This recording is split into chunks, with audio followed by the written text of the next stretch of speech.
Hey guys, this is Ashwini Vishwakarma and welcome back in my YouTube channel. मैं आज जो आप लोगों के लिए वीडियो लेकर के आई हूँ, इस वीडियो का मेन टॉपिक ये है कि हम अपने ईगो को किस तरीके से नियंत्रण में रखें और हम अपने ईगो को किस तरीके से हैंडल करें। जो भी इस दुनिया में व्यक्ति है वो सक्सेस को पाना चाहता है, सक्सेस को अचीव करना चाहता है, बट वो व्यक्ति सक्सेस के पाथ में चलते चलते कभी कभी कुछ ऐसी गलतियां कर जाता है जिससे उसकी ईगो जो है वो काफ़ी ज़्यादा बढ़ जाती है और वो समझ नहीं पाता है कि उसने क्या गलती की। तो मैं इस वीडियो में आप लोगों को ये बताऊंगी कि हम लोग ऐसी क्या गलती कर देते हैं सक्सेस के पाथ में चलते हुए कि जिससे हमारी ईगो बढ़ जाती है और हमें क्या चीज़ें करनी चाहिए जिससे हमारी ईगो जो है वो हमारे कंट्रोल में रहे। हम किसी भी ऐसे व्यक्ति का एग्जाम्पल लें जो व्यक्ति अपनी लाइफ में कुछ करना चाहता है, तो उसकी लाइफ में 3 स्टेजेस आती हैं। पहली स्टेज है इंस्पिरेशन, दूसरी स्टेज है सक्सेस और तीसरी स्टेज है फेलियर। इन तीनों स्टेजों में एक चीज़ कॉमन होती है, वो होती है हमारे ईगो। अगर हम पहली स्टेज की बात करें तो वो है इंस्पिरेशन। इंस्पिरेशन हमें कहीं से भी आ सकती है, किसी भी सक्सेसफुल व्यक्ति को देख करके आ सकती है, उस सक्सेसफुल व्यक्ति के आइडिया से आ सकती है। इंस्पिरेशन आना गलत नहीं है, बट इस इंस्पिरेशन के टाइम, इस स्टेज में हम जो गलती करते हैं वो ये होती है कि हम सक्सेस को अचीव करने के पहले ही ये जो मान लेते हैं कि हम पूरी तरीके से सक्सेसफुल हो जाएंगे, ये गलत होता है। और इस स्टेज में हमें 2 चीज़ों का ध्यान रखना चाहिए। पहली चीज़ तो ये है कि हमें लोगों को पहले से ही नहीं बता देना चाहिए कि हम सक्सेसफुल हो जाएंगे, बल्कि ज़्यादा बोलने की बजाय हमें ज़्यादा काम करने पर फोकस करना चाहिए। और दूसरी चीज़ ये है कि हमें हमेशा सीखते रहना चाहिए एक स्टूडेंट बनकर।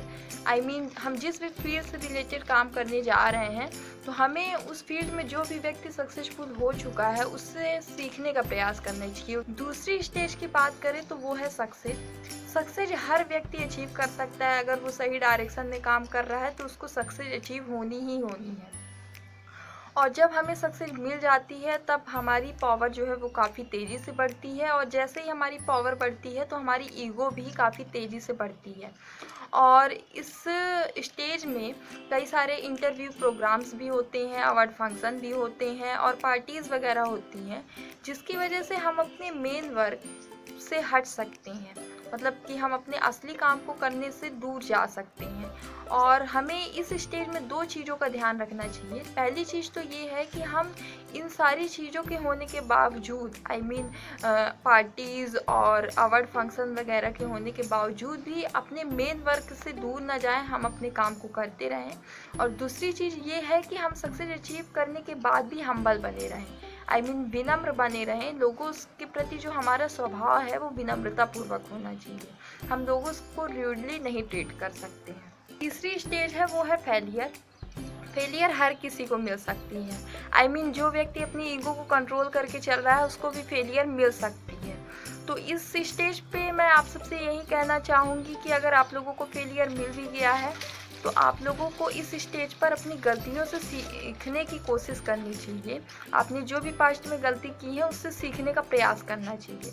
हम एक एग्जाम्पल लेते हैं। डेट्रॉइट रेड नाम का एक लड़का था, उसने अपने टाइम में काफ़ी ज़्यादा अपराध किए थे। हत्या का, हथियारों की हेरा फेरी का और भी स्मगलिंग जैसे आरोप उस पर लगाए गए थे और उसको जेल हो चुकी थी। जब वो जेल में था तो उसने अफसोस नहीं किया और उसने कई तरह की किताबें पढ़ना शुरू कर दी। और तो और उसने अपने हाथ से एक डिक्शनरी भी लिखी और उस डिक्शनरी से कुछ उसने नए वर्ड्स भी सीखे। बाद में जाकर के ये लड़का जो है मैल्कम एक्स के नाम से जाना गया, जो कि एक अमेरिकी मिनिस्टर के नाम से जाने गए। और इन्होंने कई सोशल वर्क भी किए और ह्यूमन राइट्स के लिए भी काफ़ी काम किया। तो कहने का मतलब ये है कि अगर हमें भी फेलियर मिल जाता है तो हमें उससे सीखने का प्रयास करना चाहिए, जिस तरीके से मैल्कम एक्स ने किया और उन्होंने सक्सेस को अचीव किया। फ्रेंड्स, ये कुछ टिप्स थी जिससे हम अपनी ईगो को अपने नियंत्रण में रख सकते हैं, अपनी ईगो को हैंडल कर सकते हैं। बट अगर इसके अलावा भी आपको अपनी ईगो को कंट्रोल करने के बारे में और डिटेल में जानना है तो आप ego is the enemy book पढ़ सकते हो, जो कि रेयान हॉलिडे के द्वारा लिखी गई है। और मैंने भी इस वीडियो में जो कुछ भी बताया है इस बुक के द्वारा ही बताया है। और अगर आप सबको भी इस बुक को पढ़ना है तो मैंने इस बुक का जो लिंक है वो डिस्क्रिप्शन बॉक्स में दे दिया है, तो आप इस बुक को बाय करके रीड कर सकते हो। तो अभी के लिए मैं आप सबसे अलविदा ले रही हूँ, बट मेरी नेक्स्ट वीडियो मैं एक नए टॉपिक के साथ आप लोगों के लिए जल्दी लेकर के आऊँगी। और अगर आप सबको मेरी ये वीडियो पसंद आई हो तो प्लीज़ मेरी वीडियो को लाइक और शेयर कर दीजिएगा।